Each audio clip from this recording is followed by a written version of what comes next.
Hello my friends, I hope you all are doing good. तो आज इस video में हम पढ़ने वाले हैं एनआईओ ज्योग्राफी का चैप्टर 9 पार्ट 1 ये रहने वाला है। इस चैप्टर का नाम है क्लाइमेट एंड क्लाइमेट चेंज। तो इसमें जो टॉपिक पढ़ेंगे हम वेदर और क्लाइमेट के बारे में पढ़ेंगे। देखिए बहुत ही जो है ना कन्फ्यूजिंग ये पूरा का पूरा पोर्सन रहने वाला, पूरा पूरा जो क्लाइमेट का पोर्सन है वो हम अब कवर करने वाले हैं। ऑलमोस्ट आपके 3 से 4 चैप्टर जो हैं, 5 चैप्टर ऑलमोस्ट ठीक है वो बच रहे हैं, तो उनको हम कवर करेंगे। ठीक है, तो चलिए चालू करते हैं वीडियो को।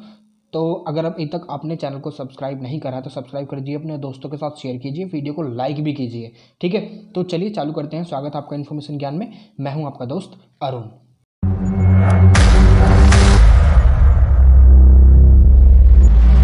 नाउ देखिए एक चीज़ यहाँ पर जो आपको समझनी है कि आपके जो ना ये 5 चैप्टर बचे हुए हैं। इससे पहले जितने भी जो चैप्टर है ना, जो कहीं ना कहीं फिजिकल ज्योग्राफी है वो ऑलरेडी मैंने कवर करा दी है। ठीक है, ऑलरेडी मैंने कवर करा दिया, तकरीबन उसकी 35 वीडियो हैं। जो आपकी प्रीवियस जो एक तो आपको प्लेलिस्ट मिलेगी कि उसमें लिखा है न्यू 316। ठीक है, जो प्रीवियस वाली जो वीडियोज़ है ना जिसमें मैंने सारी की सारी फिजिकल ज्योग्राफी कवर कराई है, देखिए उन वीडियोज़ को आप ये मत समझिएगा कि वो वीडियोज़ कहीं ना कहीं अलग है, नहीं।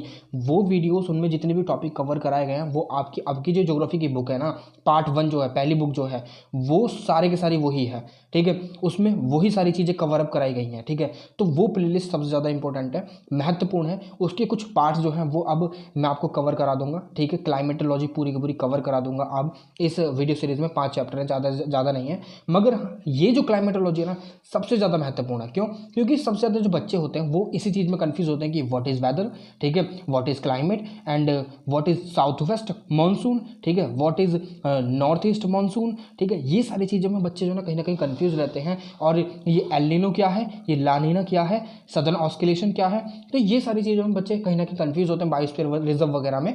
तो वो चीज़ें मैं आपको यहाँ पर कवर करा दूंगा। ठीक है, तो आपकी पूरी की पूरी ज्योग्राफी कवर हो जाएगी। और बाकी की जो वीडियोज़ है ना फिजिकल ज्योग्राफी की, उनका जो है ना थोड़ी सी धीरे धीरे मैं उन सबको जो है ना उनमें थंबनेल दूसरा लगा दूंगा, पिक्चर दूसरी लगा दूंगा, जिससे कि आपको जो है ना उनको खोजने में आपके आपके जो टॉपिक और आपके जो चैप्टर है उसके हिसाब से आपको आसानी पड़ जाए। मैं आपको वो वहाँ पर लिख दूंगा नीचे डिस्क्रिप्शन में भी और सामने स्क्रीन पर भी कि इस जो वीडियो है उसमें आपकी कौन सी बुक से कौन सा टॉपिक कवर हो रहा है, कौन से चैप्टर से कौन सा टॉपिक कवर हो रहा है। ठीक है, तो इससे क्या होगा कि आपको थोड़ी सी आसानी पड़ जाएगी, मगर थोड़ा सा आपको सब्र रखना पड़ेगा, क्योंकि जो फिजिकल ज्योग्राफी है वो एग्जैक्टली सेम है। ठीक है, जैसे आपकी जो प्रीवियस बुक्स थी, यानी इस समय इस साल जो है कोर्स पूरा का पूरा बदला है। ठीक है, यानी नई नई बुक इंट्रोड्यूस हुई है। ठीक है, मगर जो पहले वाली बुक थी ना उसमें जितने जो भी टॉपिक्स थे वो आज की बुकों में भी है, बस चैप्टर के नाम जो है वो अलग हो गए हैं। ठीक है, ये बात आपको यहाँ पर समझनी होगी। चलिए अब चालू करते हैं। इस चैप्टर में पढ़ेंगे क्लाइमेट के बारे में कि मेजर क्लाइमेटिक रीजंस जो हैं वर्ल्ड में कहाँ कहाँ पर हैं, क्लाइमेट चेंज क्या है, कि क्लाइमेट क्या है, क्लाइमेट चेंज क्या है, और क्लाइमेट चेंज जो हो रहा है ग्लोबली हमें देखने के लिए मिल रहा है कि ग्लोबली टेम्परेचर इंक्रीज हो रहा है, वार्म हो रहा है ग्लोबल, जिसे हम ग्लोबल वार्मिंग बोलते हैं। उसके कॉजेज़ क्या क्या हैं, यानी कौन कौन से फैक्टर्स हैं जो कहीं ना कहीं रिस्पॉन्सिबल हैं क्लाइमेट चेंज के लिए। ठीक है, अब जब क्लाइमेट चेंज हो रहा है, ग्लोबल वार्मिंग हो रही है, तो आखिरकार इसके कॉन्सिक्वेंसेस यानी परिणाम क्या क्या, इम्पैक्ट हमें कहाँ कहाँ पर किस किस संदर्भ में देखने के लिए मिलते हैं, वो भी सारी चीज़ें हम देखेंगे। ग्लोबल इनिशिएटिव्स के बारे में पढ़ेंगे कि आखिरकार ग्लोबल इनिशिएटिव्स क्या है, यानी ग्लोबल लेवल पर यानी इंटरनेशनल लेवल पर जो इसको मिटिगेट करने के लिए, इसको कहीं ना कहीं कम करने के लिए जो स्टेप्स लिए जा रहे हैं तो वो क्या क्या हैं। ठीक है, तो ये सारी चीज़ें आज हम हमारे इस चैप्टर में पढ़ने वाले हैं, चैप्टर 9 में। अब एक चीज़ जो यहाँ पर बहुत ही ज़्यादा महत्वपूर्ण है वो ये है कि क्लाइमेट और वेदर के बारे में हम कहीं ना कहीं कंफ्यूज रहते हैं कि what is climate and what is weather. ठीक है, अब हम क्या होता है कि कभी कभी जो है ना इन दोनों वर्ड्स को इंटरचेंजेबली यूज़ कर लेते हैं, but these words are quite different from each other. ठीक है, क्लाइमेट अलग है और वेदर अलग है। ठीक है, वो हम देखेंगे कि क्लाइमेट क्या है, वेदर क्या है, वो सारी चीज़ें अभी हम बात करेंगे। तो ठीक है, आपको ये समझ में आ गया ना क्लाइमेट और वेदर जो भी चीज़ें हमें आज इस चैप्टर में चालू करनी है पढ़नी, वो क्या क्या पढ़ने हैं। ठीक है, तो चलिए चालू करते हैं, आगे चलते हैं। अब देखिए हम सबसे पहले पढ़ेंगे वेदर और क्लाइमेट के बारे में। ना यू हैव ऑलरेडी रेड की हमने काफ़ी सारी चीज़ें पढ़ी हैं कि एटमॉस्फेयर जो यानी धरती जो है हमारी जो अर्थ है उसको एटमॉस्फेयर काफ़ी सारी लेयर से ढके हुए हैं, यानी एक चादर की तरह ढके हुए हैं। यानी हमने देखा कि जो अर्थ है ना एकदम डायनेमिक, उसकी जो एटमॉस्फेयर में डायनेमिक है, डायनेमिज्म हमें देखने के लिए मिलता है। डायनेमिक उसमें जो लेयर्स हैं एटमॉस्फेयर की वो पाई जाती हैं। अब आपने ये सोचा होगा कि क्या एक जो एटमॉस्फेयर है वो एक ही लेयर से बना हो? नहीं, इसमें काफ़ी सारी लेयर्स हैं, चाहे वो ट्रोपोस्फेयर हो या फिर स्ट्रेटोस्फेयर हो, मेसोस्फेयर हो, थर्मोस्फेयर हो, आयनोस्फेयर हो, तो काफ़ी सारी लेयर्स हमें देखने के लिए मिलती हैं और काफ़ी किलोमीटर्स तक ये जाती हैं। ठीक है, तो काफ़ी सारी लेयर हमें देखने के लिए मिलती हैं। अब इस लेयर में यानी जितने भी सारे फिनोमिना होते हैं, कौन कौन से तो क्या नहीं होते, वो हम ऑलरेडी एटमॉस्फेरिक वाले चैप्टर में पढ़ चुके हैं कि एटमॉस्फेयर में कितनी प्रकार की गैसेस पाई जाती हैं, कौन कौन सी लेयर पाई जाती है, उन लेयर्स का काम क्या होता है। ठीक है, ये बात आपको यहाँ पर पता रहनी चाहिए। ठीक है, देखिए फिजिकल ज्योग्राफी बहुत ही ज़्यादा महत्वपूर्ण है, जो आपकी फिजिकल ज्योग्राफी मैंने ऑलरेडी कवर करा दी है। ठीक है, तो आप एक बार वो भी जाकर देखिए। अब यहाँ पर अगर हम बात करें कि एटमॉस्फेयर में काफ़ी सारे फिनोमिना जो हैं वो एक साथ घटित होते हैं। कौन से? टेम्परेचर हमें देखने के लिए मिलता है, अलग अलग जगह पर अलग अलग टेम्परेचर होता है। प्रेसिपिटेशन यानी वर्षा, जिसे हम बोलते हैं बारिश। ह्यूमिडिटी हमें देखने के लिए मिलती है, सांद्रता। ठीक है, यानी नमी। ठीक है, सनशाइन, क्लाउडनेस, एटमॉस्फेरिक कंडीशन अलग अलग होती है हर जगह पर। अब देखिए, मगर यहाँ पर एक चीज़ जो यहाँ पर समझनी है वो ये है कि ये सारी जो चीज़ें हैं ना वो एक दूसरे से कनेक्टेड हो, चाहे फिर वो टेम्परेचर हो, प्रेशर हो, विंड इफेक्ट हो, प्रेसिपिटेशन हो, ह्यूमिडिटी हो, सनशाइन हो, क्लाउडनेस हो, या फिर कोई भी एटमॉस्फेरिक कंडीशन हो। ठीक है, सारी की सारी एक दूसरे से कनेक्टेड है और यही कहीं ना कहीं क्लाइमेट को, एक पर्टिकुलर जगह के क्लाइमेट को इन्फ्लुएंस करती हैं। ठीक है, समझ में आई इतनी बात? चलिए अब देखिए, यहाँ पर एक जो चीज़ है वो आपको यहाँ पर समझने की, जहाँ पर भी हाई टेम्परेचर हो। देखिए सबसे पहली बात यहाँ पर आपको एक पता होनी चाहिए कि मैंने आपको टेम्परेचर वाला चैप्टर पढ़ा चुका हूँ, प्रेशर वाला, प्रेशर, विंड, ह्यूमिडिटी, प्रेसिपिटेशन, सारी चीज़ें मैं आपको ऑलरेडी पढ़ा चुका हूँ। ठीक है, कि हाई प्रेशर जहाँ पर होता है वहाँ पर कहीं ना कहीं लो टेम्परेचर हमें पाया जाता है। ठीक है, इसीलिए जहाँ पर हाई टेम्परेचर होगा वहाँ पर हमें लो प्रेशर पाया जाएगा। ठीक है, और जहाँ पर लो प्रेशर होगा वहाँ पर स्ट्रॉन्ग विंड कंडीशन हमें देखने के लिए मिलेगी, और जहाँ पर लो टेम्परेचर होगा वहाँ पर हाई प्रेशर होगा और हमें वहाँ पर जो है जो विंड की वेलोसिटी वो बहुत कम देखने के लिए मिलेगी। कभी कभी वहाँ पर बहुत ज़्यादा तेज हवाएं चलती हैं। फॉर एग्जांपल नॉर्थ पोल और साउथ पोल, वहाँ पर हमें जो है पोलर ईस्टर्लीज हमें वहाँ पर देखने के लिए मिलती हैं। टेम्परेचर, विंड, प्रेशर सारी की सारी चीज़ें एक दूसरे से कनेक्टेड हैं और यही कहीं ना कहीं जो है एक पर्टिकुलर जगह पर एक क्लाइमेट की कंडीशन को डिसाइड करते हैं। ठीक है, ये बात आपको समझ में आएगी। अब देखिए मैं यहाँ पर एक और चीज़ आपको यहाँ पर बता देता हूँ कि देखिए एक मिनट रुकिए, नहीं ये देखिए आप, ये है लैटिट्यूड। ठीक है, ये है लैटिट्यूड और ये है लॉन्गिट्यूड। ठीक है, जो लेटे हुए हैं वो है लैटिट्यूड, जो खड़े हैं वो है लॉन्गिट्यूड। लॉन्ग यानी लंबा। ठीक है, और यहाँ पर लॉन्ग आप ये समझ सकते हैं लंबाई है, तो ये लॉन्गिट्यूड्स हैं। ठीक है, और ये लैटिट्यूड है। ठीक है, अब यहाँ पर एक चीज़ जो यहाँ पर आपको समझनी है वो ये है कि ये जो लाइन है ना ये हमने नहीं, मतलब ज्योग्राफिकल जितने भी साइंटिस्ट हुआ करते थे उन्होंने ये इमेजिनरी लाइन बनाई है टू गेट दिस सटीक यू नो क्या बोलते हैं उसको, लोकेशन, सटीक लोकेशन के लिए। ठीक है, एग्जैक्ट लोकेशन के लिए। ठीक है, एग्जैक्ट लोकेशन को मेज़र करने के लिए, और दूसरी चीज़ हर एक फिनोमिना को कवर करने के लिए और पढ़ने के लिए, समझने के लिए। तो ये जो लाइंस आपको दिख रही हैं यहाँ पर, ये इमेजिनरी लाइंस हैं। ठीक है, ये है आर्कटिक सर्कल। ठीक है, ये है अंटार्कटिका। ठीक है, अंटार्कटिका जहाँ पर पूरी की पूरी बर्फ़ रहती है। ठीक है, ये बात आपको यहाँ पर पता चल गई। ठीक है, तो चलिए आगे चलते हैं। अब यहाँ पर हम देख लेते हैं पहले डिफरेंसेस कि वेदर क्या है और क्लाइमेट क्या है। फर्स्ट चीज़ जो यहाँ पर आपको समझनी है वो ये है कि वेदर कुछ नहीं है।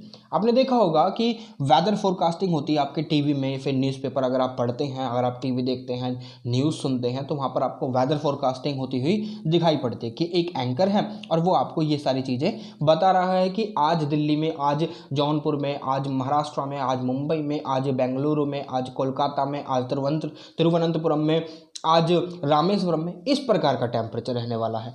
तो इसको बोलते हैं वेदर फोरकास्टिंग। ठीक है, अब वेदर जो होता है वो डे बाई डे चेंज होता है, यानी एक एटमॉस्फेरिक कंडीशन जो हर दिन चेंज हो, यानी एक पल पल में चेंज होती रहे, उसको बोलते हैं वेदर। कि आज का वेदर सनशाइन है, आज के वेदर में क्या होगा कि आज का जो मौसम है वो काफ़ी सूरज निकलेगा और धूप रहेगी तगड़ी वाली, और दूसरे समय पर ही वेदर चेंज हो जाता है और बारिश होने लग जाती है। तो वेदर जो फिनोमिना है ना, वो कहीं ना कहीं डे बाई डे और टाइम टू टाइम चेंज होने वाला फिनोमिना है। वेराज अगर हम बात करें क्लाइमेट की, तो क्लाइमेट एक लॉन्ग टर्म एवरेज फिनोमिना है, ठीक है। यानी अगर हम बात करें क्लाइमेट की, तो सालों तक क्लाइमेट को ऑब्जर्व करा जाता है कि वहाँ पर कितनी बारिश हो रही है, कितनी वहाँ पर धूप निकल रही है, क्या कंडीशन बनती है, फिर क्या वहाँ पर फ्लोरा एंड फाउना पाए जा रहे हैं, उसकी क्या है वेजिटेशन, वहाँ पर कौन सा प्रकार का पाया जा रहा है, और वहाँ की पूरी जो कंडीशन होती है ना, उसको मेजर करा जाता है ओवरऑल 30 ईयर्स तक, ठीक है। उसके बाद वहाँ एक पर्टिकुलर जगह को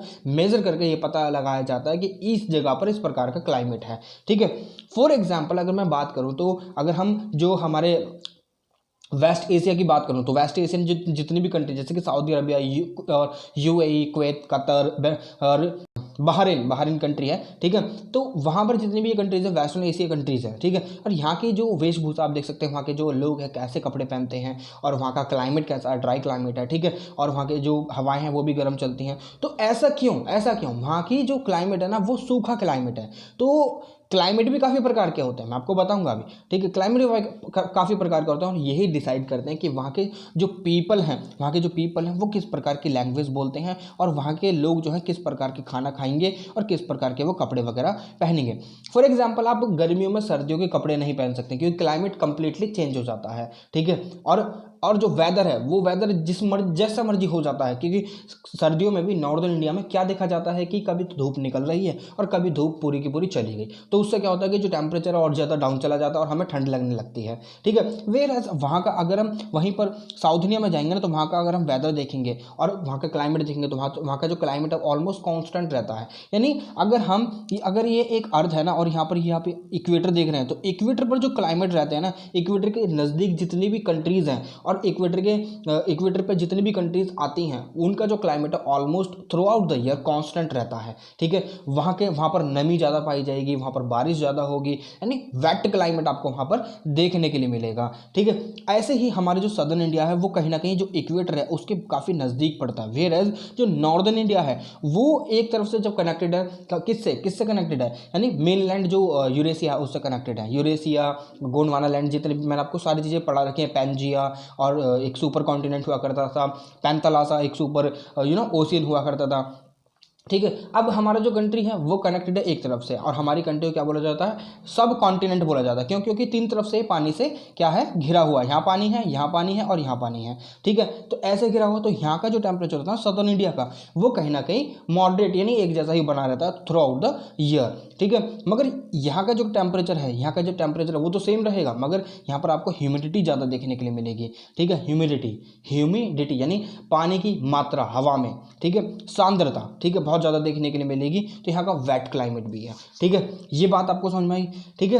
वेट यानी नमी वाला क्लाइमेट, ठीक है, ह्यूमिडिटी वाला क्लाइमेट, ठीक है। तो यहाँ पर ये बात आपको समझ में पड़ेगी कि हर जगह क्लाइमेट जो है ना अलग अलग होते हैं, और वहाँ की जो वेशभूषा, वहाँ का जो पहनावा, खाना वगैरह सब अलग अलग उसी चीज़ से डिसाइड होती हैं, ठीक है। ये बात आपको समझ में आ गई। चलें आगे, चलिए अब देखिए यहाँ पर हमारे इंडिया में जो फोरकास्टिंग करी जाती है वेदर की, वो IMD के इंडियन मेट्रोलॉजिकल डिपार्टमेंट के द्वारा करी जाती है। इंडियन मेट्रोलॉजिकल डिपार्टमेंट खाली इंडिया की ही नहीं, इंडिया के आसपास जितनी भी कंट्रीज है, नेबरिंग कंट्रीज, उनकी भी वेदर की जो फोरकास्टिंग है वो करता है, ठीक है। अब वहीं पर जो WMO है, यानी वर्ल्ड मेट्रोलॉजिकल ऑर्गेनाइजेशन, ये वर्ल्ड लेवल पर एक संस्था है जो UN के अंडर काम करती है, ठीक है। अब वहीं पर इसकी WMO की एक संस्था है, यानी एक सब्सिडरी है, सब ऑर्गेनाइजेशन, सब पार्ट बोल सकते हैं हम उसे, जो इंडिया में स्थित है, जिसको हम बोलते हैं IMD, इंडियन मेट्रोलॉजिकल डिपार्टमेंट। चलिए ये बात आपको समझ में आ गई। चले आगे, चलिए अब आगे बढ़ते हैं। तो हमें ये पता, ये तो अब बात आपको समझ में आ गई ना कि जो क्लाइमेट है वो एक लॉन्ग टर्म फिनोमेना है, और वेदर है वो एक शॉर्ट टर्म फिनोमेना है। शॉर्ट टर्म पर मेजर करा जाता है वो है वेदर, जो लॉन्ग टर्म पर मेजर करा जाता है उसको बोलते हैं climate. You got it this, ठीक है। चलिए आगे बढ़ते हैं। अब डिफरेंसेस की अगर हम बात करें, तो डेफिनेशन आपको पता ही है कि वेदर में daily changes in the atmospheric condition is called weather, और वहीं पर climate average weather condition of a particular region is called climate, ठीक है। अब पीरियड ऑफ टाइम, ये शॉर्ट पीरियड के लिए होता है वेदर, वहीं पर ये जो क्लाइमेट है वो लॉन्ग पीरियड के लिए होता है, मोर देन 30 ईयर्स, ठीक है। यानी डिकेड्स ऑफ यहाँ पर लग जाते हैं, यानी अब बात करें सालों की बात हो जाती है यहाँ पर, ठीक है, क्लाइमेट के संदर्भ में। एलिमेंट्स यहाँ पर देखिए, टेम्परेचर देखा जाता है, यहाँ पर एयर प्रेशर देखा जाता है, विंड देखी जाती है, ह्यूमिडिटी, सनशाइन और क्लाउडीनेस देखी जाती है। तब हम एक वेदर को, एक पर्टिकुलर रीजन के वेदर को कैलकुलेट कर सकते हैं, ठीक है। वेयर एज क्लाइमेट की बात करें तो यहाँ पर ओवरऑल एवरेज देखा जाता है कि वहाँ पर एवरेज टेम्परेचर कितना रहता है, एवरेज प्रेशर कंडीशन कितनी रहती है, विंड की वेलोसिटी कितनी होती है, ठीक है, क्योंकि वही सारी चीज़ डिसाइड करती हैं एक पर्टिकुलर रीजन के क्लाइमेट को। क्योंकि अगर बात करें कि देखिए सहारन मरुस्थल, यानी हम सहारा की बात करें, जो अफ्रीका में सहारा मरुस्थल, the biggest desert in the world, ठीक है। अब यहाँ की बात करें तो वहाँ पर जो है ना, जो टेम्परेचर है वो ओवरऑल बना ही रहता है उतने का उतना ही, ठीक है। तो इसलिए वहाँ की जो कंडीशन है, वहाँ पर आपको टेम्परेचर ज़्यादा देखने के लिए मिलेगा। वहाँ की जो प्रेसिपिटेशन है, यानी वहाँ पर जो एवरेज प्रेशर कंडीशन है, वो हमेशा आपको जो ना लो देखने के लिए मिलेगी। और वहाँ पर जो एवरेज विंड वेलोसिटी है, वो भी आपको कभी कभी इतनी हाई देखने के लिए मिलती है कि सैंड के जितनी बादल हैं, मतलब एक तरह से तूफान आते रहते हैं, ठीक है। जो वेस्टर्न कोस्ट ऑफ अफ्रीका है ना, वहाँ पर तूफान आपको देखने के लिए मिल जाएंगे, ठीक है। एरियल एक्सटेंट की बात करें तो वहाँ पर जो ना स्मॉल एरिया इसमें वेदर में कंसीडर करा जाता है। वेरज अगर क्लाइमेट की बात करें तो काफ़ी बड़ा जो क्लाइमेट है ना, वो एक काफ़ी बड़ा जो एरिया ना, उसको कंसीडर करा जाता है। अब इंडिया की बात करें, इंडिया में काफ़ी सारे क्लाइमेट आपको देखने के लिए मिल जाएंगे, ठीक है। ये बात आपको यहाँ पर ध्यान रखनी पड़ेगी। मगर यहाँ पर काफ़ी सारे फैक्टर्स भी हैं जो कहीं ना कहीं रिस्पॉन्सिबल होते हैं एक पर्टिकुलर एरिया के क्लाइमेट को डिसाइड करने में। अब चेंज की बात करें तो जो वेदर है वो फ्रिक्वेंटली चेंज होता रहता है, whereas it is largely permanent in terms of climate, ठीक है। अब यहाँ पर टाइप्स की बात करें तो यहाँ पर डिफरेंट टाइप ऑफ वेदर हमें देखने के लिए मिलते हैं एक ही दिन में। धूप निकल गई, फिर धूप निकल गई, फिर उसके बाद बारिश हो गई, फिर उसके बाद झरना पड़ रहा है, फिर उसके बाद ठंड पड़ गई इतनी ज़्यादा। तो ऐसे ही वेदर जो चेंज होता रहता है, मगर यहाँ पर जो क्लाइमेट की बात करें वो ब्रॉडली एक ही तरह का बना रहता है, ठीक है। चले आगे, ये डिफरेंस आपको समझ में आ गए। चलिए अब बात करें यहाँ पर फैक्टर अफेक्टिंग क्लाइमेट, वो कौन कौन से फैक्टर्स हैं जो कहीं ना कहीं क्लाइमेट को अफेक्ट करते हैं, यानी एक पर्टिकुलर रीजन के क्लाइमेट को डिसाइड करते हैं, ठीक है। अब यहाँ पर एक चीज़ जो यहाँ पर आपको ध्यान में रखनी पड़ेगी कि जो क्लाइमेट होते हैं वो भी काफ़ी प्रकार के होते हैं, जैसे कि हॉट और कोल्ड। हॉट और कोल्ड ये टेम्परेचर के बेसिस पर हम इसे बोल सकते हैं कि एक पर्टिकुलर क्लाइमेट जो वो हॉट है, जैसे कि सारण मरुस्थल, ठीक है, और कोल्ड जैसे कि अंटार्कटिक, ठीक है, जैसे कि ग्रीनलैंड, और हम सदर्न पोल और नॉर्थ पोल का भी एग्जांपल ले सकते हैं, ठीक है। तो वो टेम्परेचर के बेसिस पर हम उसे कोल्ड और हॉट क्लाइमेट बोल सकते हैं। ड्राई और वेट क्लाइमेट, जैसे कि अमाउंट ऑफ रेनफॉल कितना हो रहा है सारण मरुस्थल में, या फिर हम बात करें अपने खुद के थार मरुस्थल की, द ग्रेट इंडियन डेजर्ट की बात करें, तो वहाँ पर भी जो प्रेसिपिटेशन है वो ऑलमोस्ट बिलो 25 सेंटीमीटर रहता है, ठीक है। प्रेसिपिटेशन यानी वर्षा यानी बारिश, ठीक है। अब एरिड और ह्यूमिड ये भी मॉइस्चर कंटेंट के ऊपर डिपेंड करता है। देखिए ह्यूमिडिटी जो है वो कहीं ना कहीं वेस्टर्न घाट और ईस्टर्न घाट में आपको बहुत ज़्यादा देखने के लिए मिल जाएगी। यानी अगर हम बात करें कोस्टल रीजन्स की, तो वहाँ पर आपको ह्यूमिडिटी बहुत 72 अमाउंट में, यानी बहुत ज़्यादा अमाउंट में आपको देखने के लिए मिल जाएगी। वहाँ पर गर्मियों में क्या होता है कि पसीना बस छूटता नहीं है बिल्कुल भी, ठीक है, यानी स्वेटिंग होती रहती है लगातार, क्योंकि वहाँ पर ह्यूमिडिटी बहुत ज़्यादा रहती है समर सीजन जब इंडिया में चलता है, ठीक है। और ह्यूमिडिटी जो है ना, ये यहाँ पर सदर्न इंडिया में ये जो जब विंटर चलते हैं ना, नॉर्दर्न इंडिया में कड़े विंटर चलते हैं, यानी बहुत ज़्यादा ठंड पड़ती है, तो यहाँ पर ह्यूमिडिटी जो सदर्न इंडिया में प्रीवेल रहती है, यानी मॉइस्चर कंटेंट फिर भी रहता है। क्योंकि वहाँ पर जो ना जो स्टेट्स हैं जिनके जो सबसे ज़्यादा कोस्टल एरियाज जहाँ पर पाए जाते हैं, तो वहाँ पर कोस्टल एरियाज में जो है वो ह्यूमिडिटी कंटेंट बनी रहती है, क्योंकि वो समुद्र से कनेक्टेड है, ठीक है। ऐसी कुछ चीज़ें यहाँ पर आपको पता रहनी चाहिए कि जो डिस्टेंस जो है इक्वेटर से और लैटिट्यूड, वो भी कहीं ना कहीं जो है एक पर्टिकुलर रीजन के क्लाइमेट को डिसाइड करते हैं। अब मैं आपको दिखाता हूँ, ठीक है। ये है आपका, मानकर चलिए, देखिए ये है इक्वेटर आपको दिख रही है, ठीक है। अब ये लॉन्गिट्यूड और लैटिट्यूड तो आपको मैंने बता ही दिया। इक्वेटर है, इसको बोलते हैं हम डोलोड्रम, ठीक है। और ये है हॉर्स लैटिट्यूड, ठीक है, जिसको बोलते हैं ऊपर वाली हमारी ट्रॉपिक ऑफ कैंसर, और ये हमारी ट्रॉपिक ऑफ कैप्रिकॉर्न, ठीक है। ये बात आपको समझ में आ गई। चलिए अब देखिए, इसको बोलते हैं ITCZ बोलते हैं, क्योंकि यहाँ पर दो अलग अलग प्रकार के जो ट्रेड विंड्स हैं ना, वो कहीं ना कहीं आकर मर्ज होती हैं, कन्वर्ज होती हैं, तो इसलिए इसको बोला जाता है इंटरट्रॉपिकल कन्वर्जेंस जोन। जैसे कि यहाँ से नॉर्थ ईस्टर्ली ट्रेड विंड और यहाँ से साउथ ईस्टर्ली ट्रेड विंड आकर यहीं पर कन्वर्ज होती है इक्वेटर पर, ठीक है। तो इसलिए इसको ITCZ भी बोला जाता है। ITCZ का फिनोमेना क्या है वो मैं आपको आगे बताऊँगा, ठीक है। चलिए, जब मैंने आपको प्लानिटरी विंड बताया था तब मैंने आपको ITCZ वाला फिनोमेना बताया था, बट आगे भी बताऊँगा, ठीक है। अभी फिलहाल आपके लिए यहीं पर इतना फोकस करना जरूरी है, ठीक है। तो ये इक्वेटर हो गई, ठीक है। अब यहाँ पर जब आप इक्वेटर से नॉर्थ पोल की तरफ चलेंगे तो आप कहीं ना कहीं देखेंगे कि जो टेम्परेचर है, जब भी हम इक्वेटर से पोल की तरफ मूव करते हैं तो टेम्परेचर डिक्रीज होता चला जाता है। तो इसीलिए कहीं ना कहीं distance from the equator is also contributing factor जो कहीं ना कहीं डिसाइड करती है कि एक पर्टिकुलर लैटिट्यूड पर कितना टेम्परेचर रहना है और वहाँ का क्लाइमेट कैसा रहेगा। ठीक है, ये बात आपको समझ आएगी। चलिए, अब जैसे ही जब आप साउथ पोल की तरफ भी जाएंगे ना, तब भी आपको कहीं ना कहीं जो टेम्परेचर है वो गिरता हुआ नज़र आएगा। ठीक है, ये बात आपको ध्यान में रखनी पड़ेगी। यानी लैटिट्यूड जो है ना वो भी कहीं ना कहीं डिसाइडिंग फैक्टर्स है। ठीक है, तो ये बात आपको पता चल गई। चलिए अब पीछे चलते हैं। दूसरा क्या फैक्टर है? दूसरा ये फैक्टर है कि एलिवेशन, जो हाईलैंड होते हैं, हाईलैंड यानी माउंटेन वाले एरियाज, आपको वहाँ पर जो है ना बर्फबारी देखने के लिए मिलती है, यानी वहाँ पर आपको लो टेम्परेचर देखने के लिए मिलता है। वेयर जो लो लैंड होते हैं, यानी जो नीचे वाले घाटी वाले एरिया जैसे गंजेटिक प्लेन हो गया, वो लो लैंड में पड़ता है, तो वहाँ पर क्या है कि आपको टेम्परेचर काफ़ी अच्छा खासा देखने के लिए मिल जाएगा। ठीक है, तो इसलिए देखिए जैसे कि यहाँ पर देखिए आप, ये हाईलैंड है। ठीक है, हाई यानी उठा हुआ एलिवेटेड पोर्शन, तो यहाँ पर आपको टेम्परेचर काफ़ी कम देखने को मिलेगा और बर्फबारी भी आपको देखने को मिलेगी। Whereas you find all these ice and all over here, नहीं, यहाँ पर आपको नहीं मिलेगी। ठीक है, तो यही सारी चीज़ें यहाँ पर आपकी बता रखी हैं कि highland are cooler than the lowlands. ठीक है, अब ग्लोबल विंड, ओशन करंट्स भी कहीं ना कहीं एक पर्टिकुलर जो रीजन है उसके टेम्परेचर को इन्फ्लुएंस यानी क्लाइमेट को इन्फ्लुएंस करती हैं। ठीक है, ऑल्सो नोन एज, इनको क्या बोला जाता है? प्रिवेलिंग विंड यानी प्लानिटरी विंड्स भी बोला जाता है। मैंने आपको प्लानिटरी विंड के बारे में ऑलरेडी बता दिया है। ठीक है, और ये कहीं ना कहीं एटमॉस्फेरिक सर्कुलेशन और प्रेशर बेल्ट्स को भी कहीं ना कहीं इन्फ्लुएंस करती हैं।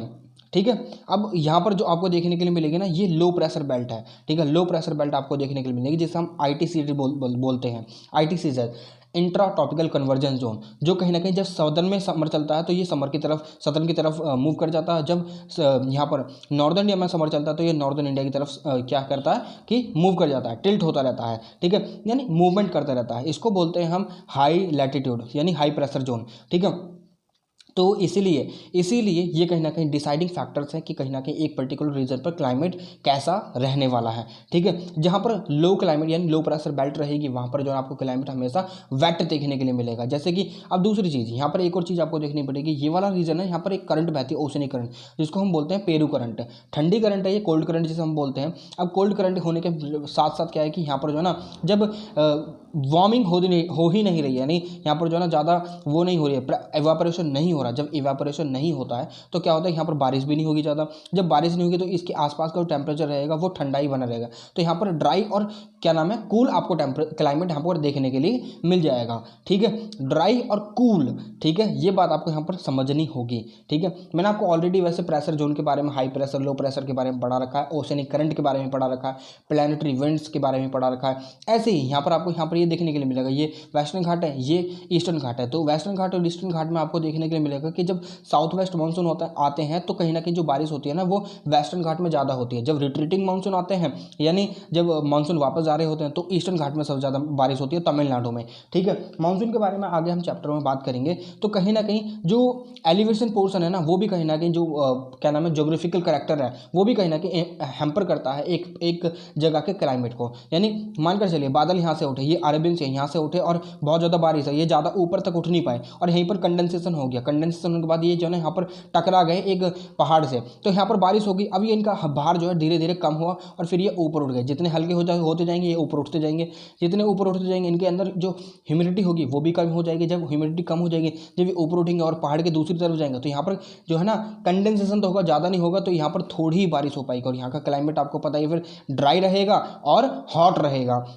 और यहाँ का क्लाइमेट आपको ड्राई तो रहेगा, सॉरी वेट तो रहेगा ही, मगर हॉट भी रहेगा। तो यहाँ पर ह्यूमिडिटी, प्रेसिपिटेशन बहुत ज़्यादा देखने के लिए मिल जाएगी। इसलिए मैं बता रहा था आपको कि जो हमारे कोस्टल एरियाज़ है ना, हमारे जो स्टेट हैं, कोस्टल स्टेट्स जितने भी हैं, वहाँ पर आपको ह्यूमिडिटी बहुत ज़्यादा देखने के लिए मिल जाएगी। ठीक है, ये बात आपको समझ में आ गई। चलिए आगे चलते हैं। ये तो डिसाइडिंग फैक्टर हमने देख ही लिया है। चलिए अब दूसरा है upward and down movement of the precipitation. ये तो मैंने आपको बता ही दिया। ठीक है, तो अब ज्योग्राफिकल करेक्टर भी मैंने आपको बता दिया। वेजिटेशन, हाँ वेजिटेशन के बारे में देखिए, हमारे यहाँ पर वेजिटेशन जैसे कि हमारा उत्तराखंड हो गया और हमारा हिमाचल प्रदेश हो गया, मेघालय हो गया, त्रिपुरा, असम और नागालैंड वगैरह जितने भी स्टेट्स हैं, इनमें जो है क्या है कि कि जो यानी वेजिटेशन है बहुत ज़्यादा है यहाँ पर। गल्फ ऑफ मन्नार हो गया, वेस्टर्न घाट हो गया, ईस्टर्न घाट हो गया, यहाँ पर वेजिटेशन आपको अच्छा खासा देखने के लिए मिल जाएगा। तो यहाँ पर जो है ना ट्रांसपिरेशन होता है, ट्रांसपो इवेपोरेशन जिसे हम बोलते हैं ट्रांसपिरेशन, यानी इवेपोरेशन जब पत्तों में से इवेपोरेशन होता है तो उसको बोलते हैं ट्रांसपिरेशन, ट्रांसपो इवेपोरेशन, ठीक है। तो यहाँ पर जो है ना ज़्यादातर आपको जो है ना बारिश देखने के लिए मिल जाएगी, यहाँ पर इवेपोरेशन भी होता है। मगर देखिए अगर हम यहाँ पर बात करें अमेजोन की, ये अमेजोन जंगल है यहाँ पर, ठीक है, तो यहाँ पर आपको ह्यूमिडिटी तो देखने के लिए मिल जाएगी। सेम ही कंडीशन यहाँ पर आपको मैं बता रहा हूँ। देखिए यहाँ पर काफ़ी सारे जो फॉरेस्ट हैं, काफ़ी सारे फॉरेस्ट में तो कवर हुए हुआ है, ठीक है, कवर होते हैं, यानी बारिश सूरज की जो रेज है ना नीचे धरती तक पेनिट्रेट नहीं कर पाती हैं। पत्तियाँ ही क्या है कि वो जो सन की रेज गिरती है ना वो पत्तियों पर ही गिर पाती है, ठीक है, तो पत्तियों से ही इवेपोरेशन चलता रहता है। और वो जो इवेपोरेशन चलता है ना तो यहीं पर बारिश हो जाती है, कंडेंसेशन होने के बाद यहीं पर बारिश हो जाती है, तो बारिश जो है ना नीचे जाकर धरती पर गिर जाती है। अब धरती की सतह तो गीली हो जाएगी, मडी हो जाएगी, फिर दलदलिया हो जाएगी। जब दलदलिया वहाँ पर हो जाएगी तो जब सूरज की रेज जो है धरती तक जा ही नहीं रही तो दलदल को सुखाएंगी कैसे, तो वहाँ पर दलदल की जो सिचुएशन वहाँ पर प्रिवेल रहेगी। तो ऐसे ही वहाँ पर जो ना वेट और जो हॉट क्लाइमेट जो है ना अमेजोन के जंगलों में आपको देखने के लिए मिलता है। क्यों? क्योंकि हॉट इसलिए क्योंकि जो क्या नाम है कि एक तरीके से ग्लोबल वार्मिंग का एक कहीं ना कहीं जो वार्मिंग हो जाती है, ग्लोबल नहीं मतलब वहाँ पर जो ना वार्मिंग हो जाती है, जो सन की रेज है जो पत्तों पर गिर रही हैं। अब आप अगर इन पर्सन होते ना तो मैं आपको सही से समझा देता हूँ, ठीक है, मगर कोई नहीं। जो पत्ते हैं देखिए मानकर चलिए ये पेड़ है, अब इसके जो पेड़ पत्ते हैं ना ये वाले पत्ते, इनके ऊपर रेज गिर रही हैं, धरती तक नहीं पहुँच रही हैं, ठीक है, यहीं से सारा का सारा इवेपोरेशन हो रहा है। अब यहाँ पर जब ये गर्म हो जाते हैं तो ये कहीं ना कहीं जो है नीचे भी फेंकते हैं थोड़ी थोड़ी सी हीट, ठीक है, जब ये हीट फेंकते हैं तो नीचे जो है ना हीट जो प्रिवेल कर जाती है, यूं ही ज्यों की त्यों बनी रहती है, ठीक है। तो यहाँ पर आपको नीचे जो है ना काफ़ी ह्यूमिड क्लाइमेट आपको यहाँ पर देखने के लिए मिला, ह्यूमिड और वेट, ठीक है, और थोड़ा सा हॉट भी। मगर दिन के समय में रात को काफ़ी ज़्यादा बारिश भी होती है इन जगहों पर, काफ़ी ज़्यादा क्या नाम है आपको केंचुए वगैरह काफ़ी ज़्यादा जो ये बोलते हैं कि जो यानी फाउना और फ्लोरा काफ़ी अच्छे खासे देखने के लिए मिल जाते हैं यहाँ पर, ठीक है। तो हर जगह क्लाइमेट जो है ना अलग अलग होते हैं। ये ट्रॉपिकल जोन का क्लाइमेट है, ठीक है, ट्रॉपिकल जोन, सब ट्रॉपिकल जोन, ये हो गया सब ट्रॉपिकल जोन, और ये टेम्परेट जोन हो गया, ये ठंडे क्लाइमेट है, ठीक है, और ये पोलर जोन हो गया, सब पोलर और पोलर, ठीक है, तो ये ठंडे क्लाइमेट है, ठीक है। मगर मैं आपको खाली एक एक चीज़ बता रहा हूँ, हॉट, वेट, ह्यूमिड और ड्राई सारी चीज़ें, ठीक है। चलिए वेजिटेशन के बारे में आपको समझ गए, चलिए आगे बढ़ें। तो आपका ये खत्म हो चुका, अदर फैक्टर भी है, ठीक है, अदर फैक्टर भी है, खत्म नहीं हुआ, अदर फैक्टर में जैसे कि लैंड सरफेस, एल्बिडो। देखिए अब मैं आपके सामने अगर बात करूं, यहाँ पर ये देखिए ये है आर्कटिक जोन, यहाँ पर बर्फबारी पड़ती है हमेशा ही, परमाफ्रोस्ट बना रहता है, यानी परमानेंट आइस जो है ना कवर रहती है यहाँ पर, ठीक है। अब इससे क्या होता है कि यहाँ पर जब सन की रेज है ना वो टिल्टेड पड़ती हैं, ठीक है, जैसे कि यहाँ पर ये सन है, अब ये जितना सन यहाँ पर रेज दे देगा, जितनी हाई इंटेंसिटी यहाँ पर दे देगा, क्या यहाँ पर दे पाएगा? बिल्कुल नहीं दे पाएगा। तो इसलिए यहाँ पर जो है ना यहाँ पर बर्फबारी ज़्यादा रहती है, और यहाँ पर जो ना जो पोलर स्टोरीज है हवा भी काफ़ी तेज चलती हैं। तो इससे क्या होता है कि यहाँ पर जो है ठंडक बनी रहती है। अब ठंडक सन की रेज भी ज़्यादा इम्पैक्ट नहीं डाल पाती, ठीक है, क्योंकि यहाँ पर ये जो सन की रेज हैं वो टिल्टेड पड़ती हैं, ठीक है, टिल्टेड पड़ती हैं। तो इससे क्या होता है कि यहाँ पर जो है ठंडक बनी रहती है। और दूसरी चीज़, जब सन की रेज यहाँ पर पड़ती है ना तो यहाँ पर जो बर्फबारी है इसलिए कहीं ना कहीं एक तरीके से रिफ्लेक्शन का भी काम करती है। जब सन की रेज यहाँ पर पड़ते हैं तो यहाँ पर जो बर्फ है इन रेज को रिफ्लेक्ट कर देती है, ठीक है। जब ये रिफ्लेक्ट कर देती है, ऑलरेडी एटमॉस्फेयर में गैसेस हैं वो रिफ्लेक्ट कर रही हैं, फिर उसके बाद जब ये बर्फ से टकराती है तो बर्फ का भी एल्बिडो काफ़ी ज़्यादा हाई होता है, एल्बिडो यानी रेट ऑफ रिफ्लेक्शन बहुत ज़्यादा हाई होता है। तो जब रिफ्लेक्ट हो जाती है तो इसीलिए ये स्थान ज़्यादा गर्म नहीं हो पाता, ठीक है, सन की रेज से, ठीक है। तो इसीलिए लैंड सरफेस जो है ना उनका जो एल्बिडो है वो भी कहीं ना कहीं मैटर करता है किसी एक जगह के क्लाइमेट को डिसाइड करने में। ओशंस जो है उनका भी एल्बिडो सही होता है, ठीक है, क्योंकि ओशन पे जो सन की रेज है वो ज़्यादा नीचे तक पेनिट्रेट नहीं कर पाती हैं, ठीक है। अब ग्रीन हाउस गैसेज हैं वो भी कहीं ना कहीं एक जगह के पर्टिकुलर क्लाइमेट को कंट्रोल करती हैं। जैसे कि दिल्ली में अभी इस समय पर जो है ना बहुत ज़्यादा ठंड महसूस की जा रही है। बेसिक सन की रेज आ रही है मगर सन की रेज जो है ना धरती को टच नहीं कर रही, तो इसलिए यहाँ का क्लाइमेट भी, यहाँ का जो टेम्परेचर है वो जो बहुत ज़्यादा नीचे गिर रहा है, just because of having aerosol in the atmosphere. तो एरोसोल जो है, ग्रीन हाउस गैसेज जो हैं, सोलर रेडिएशन और क्लाउड, ये भी कहीं ना कहीं हैम्पर करते हैं एक जगह के पर्टिकुलर क्लाइमेट को, ठीक है। चलिए तो ये पूरा का पूरा जो चैप्टर है आपका, चैप्टर नहीं, आपकी भी जो एक टॉपिक था, वेदर और क्लाइमेट डिफरेंसेस क्या हैं वगैरह वगैरह, बहुत सारी चीज़ें मैंने आपको यहाँ पर बता दी हैं। तो आगे काफ़ी इंटरेस्टिंग ये पूरा पूरा चैप्टर रहने वाला। देखिए यहाँ पर सबसे ज़्यादा बहुत ज़्यादा बच्चे जो है कन्फ्यूज हो रहते हैं, आप जैसे ही बच्चे बहुत ज़्यादा कन्फ्यूज हो जाते हैं। Even I was also confuse when I was understanding this topic in my initial, ठीक है। तो मैं भी काफ़ी देर में समझ पाया था, बट हाँ मैं समझ गया था, ठीक है, बिकॉज आई हैव इंटरेस्ट, ठीक है। तो यहाँ पर आपको मैं समझा दिया है। अगर आपकी कोई भी फिर भी क्वेरी रह जाती है, then you have so many mediums to contact me to establish a connection between you and me, ठीक है। तो आप मुझसे अपने जो क्वेश्चन है वो डायरेक्टली पूछ सकते हैं, इधर ऑन व्हाट्सअप और इंस्टाग्राम और फेसबुक और टेलीग्राम और यूट्यूब पर नीचे कमेंट बॉक्स में कमेंट कर भी। तो अभी फिलहाल के लिए इस वीडियो में इतना ही। चैनल को सब्सक्राइब कर दीजिए, अपने दोस्तों के साथ शेयर कीजिए और वीडियो को लाइक कर दीजिए। आपसे फिर से मुलाकात होगी एक और नई वीडियो में एक और नई इन्फॉर्मेशन के साथ। तब तक के लिए मैं आपसे विदा लेना चाहूँगा। जय हिंद।